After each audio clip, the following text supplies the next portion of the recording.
Oke, melanjutkan cerita sebelumnya, jangan lupa klik like, komen, dan subscribe dulu, biar Mimin semangat untuk upload videonya. Ayo jangan lama-lama, mari kita dengar langsung alur ceritanya, semoga terhibur, let's go. Mengamati, di sekitarnya, tiba-tiba hati-hati teriak Xiaoyan, yang buru-buru melangkah maju untuk menangkap Yueru, yang hendak menabrak orang lain. Kamu tidak punya mata ya, beraninya kamu menabrak kami, kata orang-orang di belakang pria berpakaian hitam dengan kasar. Saudaraku, kedua gadis ini sangat cantik sekali, lebih baik kita menangkapnya, ujar orang tersebut. Jangan melakukan hal-hal yang aneh, prioritas utama kita sekarang adalah kembali dulu, jangan buang-buang waktu, lagi pula kita telah membuang begitu banyak waktu, tidak akan masalah kalau kita main-main sebentar, ujar beberapa orang di belakang pria berbaju hitam memandang Yueru dan tinjauan dengan mata berapi-api. Seolah-olah mereka sudah memikirkan sesuatu. Baiklah kalau begitu kita akan menangkap dan menyerangnya, jawab pria berbaju hitam itu, tidak berdaya, dan kemudian tiba-tiba benda seperti gulungan langsung hancur dan ruang yang terisolasi terpancar dengan tenang. Kedua rombongan itu menyerang Yueru dan King Yuan secara terpisah, dan mereka menyerang dan meraih kedua gadis itu, mencoba menjatuhkannya dalam satu gerakan. Doudi bintang 1 gumam Xiaoyan, lebih menahan diri untuk bergumam pada dirinya sendiri saat dia melihat kekuatan keduanya. Xiaoyi muncul dari tubuh Xiaoyan dalam sekejap dan menghadapi pria yang menyerang King Yuan dan Yueru dengan suhu api yang mengerikan, langsung membakar kedua pria itu menjadi abu. Kalian layak mendapatkannya, terlihat Xiaoyan, tapi ini sangat menakutkan, ujar pria berbaju hitam pada awalnya yang tidak memperhatikan Xiaoyan. Meskipun orang-orang berbaju hitam tidak mengenali bahwa ini adalah roh api, karena Liang Zi telah dikalahkan, jangan harap kalian bisa pergi, teriak dia berbaju hitam itu. Perlahan melepas jubahnya memperlihatkan wajah aslinya, aura jahat segera terpancar dari sosoknya, ketika dilihat lebih dekat dengan rambut putihnya itu, jelas itu disebabkan oleh kultivasi, yang membuat orang merasa sedikit tertekan. Aura mencekam dan jahat terpancar dari pria berbaju hitam membuat Xiaoyan merasa sedikit mati rasa lepas. Ini seharusnya mencapai puncak Dodi bintang 3, Xiaoyan perlahan berkata sambil melihat aura dari pria berpakaian hitam di depannya. Lalu Yueru berteriak, maaf merepotkanmu, aku akan menghentikannya. Cepat lari, kamu memiliki roh api, kamu adalah orang yang paling penting untuk menyelamatkan ayahku. Aku akan melindungimu bahkan jika aku harus mati sekalipun, ujar Yueru berkata dengan sungguh-sungguh kepada Xiaoyan. Jangan khawatir karena aku berjanji padamu aku tidak akan mengingkari janjiku. Selain itu, aku tidak punya kebiasaan bersembunyi di belakang seorang wanita, jawab Xiaoyan, menatap Yueru. Bagaimana mungkin Yueru di peringkat Doudi tingkat 3 dapat bertarung melawan Doudi yang berada di tingkat 3 puncak, pikir Xiaoyan. Jangan banyak omong kosong, kamu akan mati sekarang. Setelah kamu mati, aku kemudian akan mengeluarkan roh api dari mayatmu, dan aku juga akan membawa dua teman wanitamu itu, teriak pria berbaju hitam itu sambil tertawa. Mayat menjerat tulang, teriak pria baju hitam itu, melancarkan serangan ke Xiaoyan. Sebuah telapak tangan dengan cepat mengarah ke arah Xiaoyan dengan kecepatan tinggi, dan telapak tangan itu memancarkan kekuatan jahat yang tak tertandingi, seolah-olah ada beberapa telapak tangan besar yang menjulang. Xiaoyan pun dengan cepat mengeluarkan jurusnya, dan perlahan-lahan api abnormal melingkar dan menyerang telapak tangan tersebut.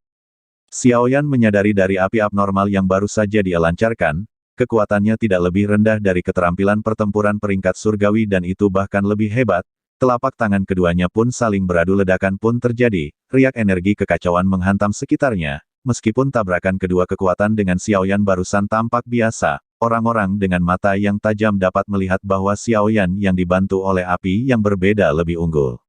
Yueru selalu berpikir kalau Xiaoyan hanya hebat dalam memurnikan obat dan tidak pandai dalam pertempuran, yang sebenarnya karena banyak alkemis membutuhkan perlindungan dalam pertempuran yang sebenarnya. Namun dari pertempuran antara Xiaoyan dan pria berbaju hitam, Yueru menemukan bahwa dia salah. Xiaoyan tampaknya berbeda dari kebanyakan alkemis, dia tidak hanya membuat prestasi besar dalam pemurnian obat. Tetapi dia juga ahli dalam bertarung. Dia merasa ada sedikit rasa berbeda terhadap Xiaoyan. Saudara Xiaoyan, pria berbaju hitam ini adalah pembunuh yang menyerang keluargamu, ujar King Yuan. Samar-samar ingat bahwa aura jahat yang sama menyerang keluargamu malam itu. Dan meskipun hari sudah sangat larut, King Yuan mengingat semua wajah si pembunuh, dan dia secara alami dapat menunjukkannya dengan tepat. Ketika dia menemukannya lagi, ternyata kamu adalah pembunuh keluargamu. Kalian benar-benar sial, jika kalian menginginkan apiku juga kamu dapat melihat apakah kamu memiliki kemampuan begitu, teriak Xiaoyan, berkata kepada pria berpakaian hitam. Ketika dia mendengar kata-kata Qin Yuan, awalnya saya mengatakan bahwa ketika urusan Yueru selesai, saya akan menemukan pembunuh keluargamu untuk membalas dendam atas kekacauan yang terjadi di keluargamu, tetapi saya tidak berharap untuk menemukannya dengan cara ini, ujar Xiaoyan mengejek.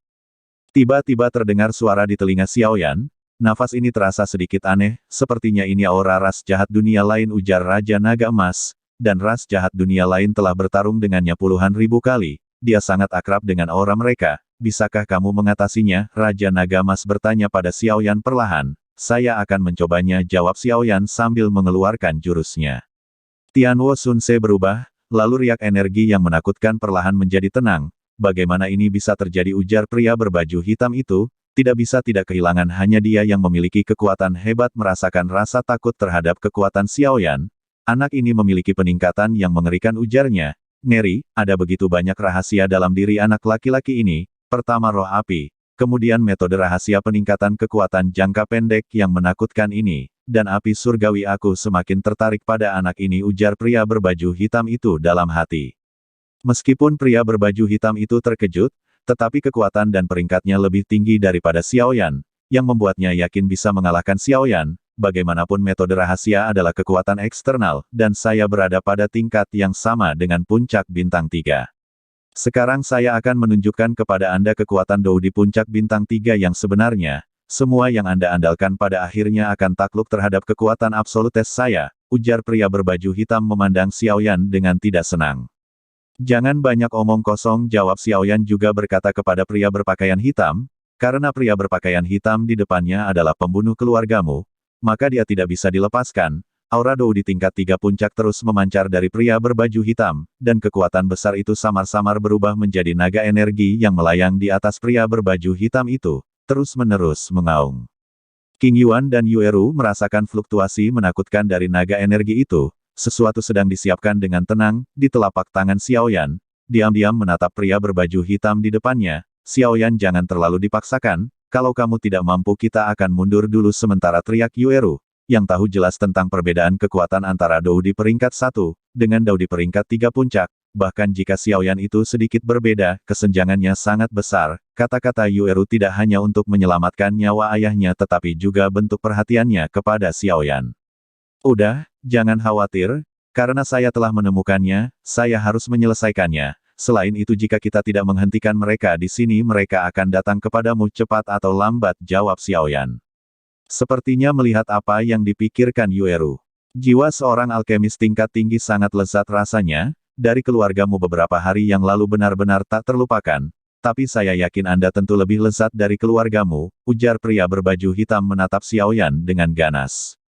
Kenapa kalian membunuh keluargamu, tanya Xiaoyan kepada pria berbaju hitam itu, karena kalian semua akan mati, saya akan memberitahunya, keluargamu terlibat dalam sesuatu yang tidak boleh disentuh dan diketuai oleh orang luar, jadi mereka pantas mendapatkannya, jawab pria berbaju hitam. Orang-orang berpakaian hitam jelas berpikir bahwa kemenangan ada di tangan mereka, dan mereka memberitahu Xiaoyan seolah-olah percuma. Xiaoyan mengetahui alasan mereka membunuh keluargamu, sangat ingin tahu tentang hal yang kamu katakan. Hai, mengapa kamu tidak menjawabnya secara detail, ujar Xiaoyan. Anak muda, untuk melindungi dirimu sendiri saja sulit, dan sekarang kau berpikir untuk mengorek informasi dariku. Itu mimpi, jawab pria berbaju hitam itu mengejek dengan sinis. Saya pikir Anda yang tidak bisa melindungi diri Anda sendiri, jawab Xiaoyan. Lalu Xiaoyan segera mengeluarkan boneka setan emas, boneka yang sebanding dengan Dou di bintang 2.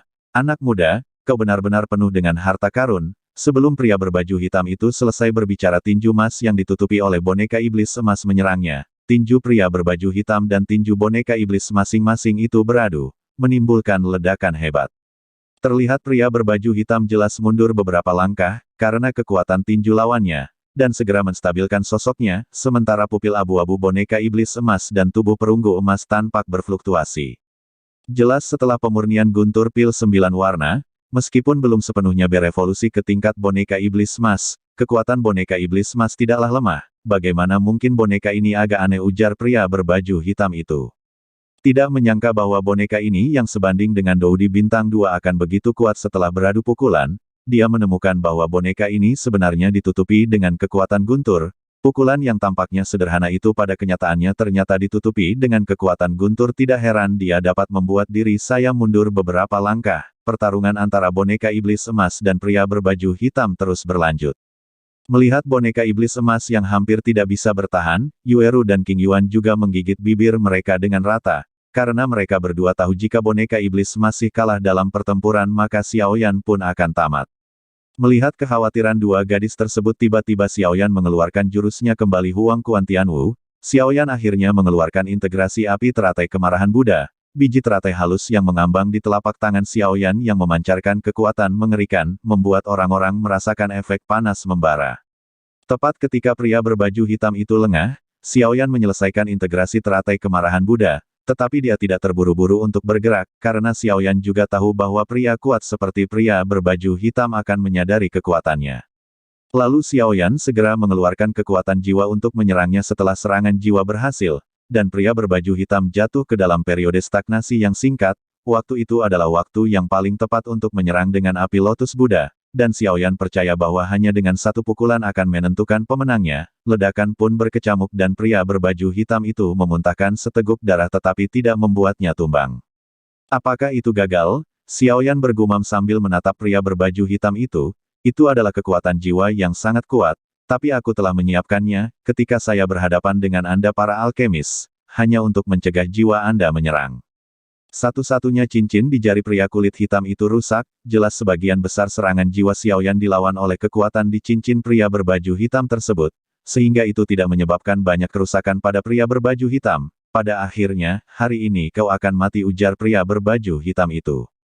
Meraung keras naga Douki yang berdiri di atas kepalanya juga mengeras pada saat ini, dan melesat ke arah Xiaoyan. Naga itu berteriak pada Xiaoyan dari atas kepalanya, dan udara di sekitarnya dipenuhi dengan gemerisik angin yang pecah. Kekuatan naga ini membuat Xiaoyan merasa kulit kepalanya mati rasa. Setelah melihat ini Xiaoyan mengangkat api teratai kemarahan Buddha di tangannya dan dilemparkan ke arah naga tersebut.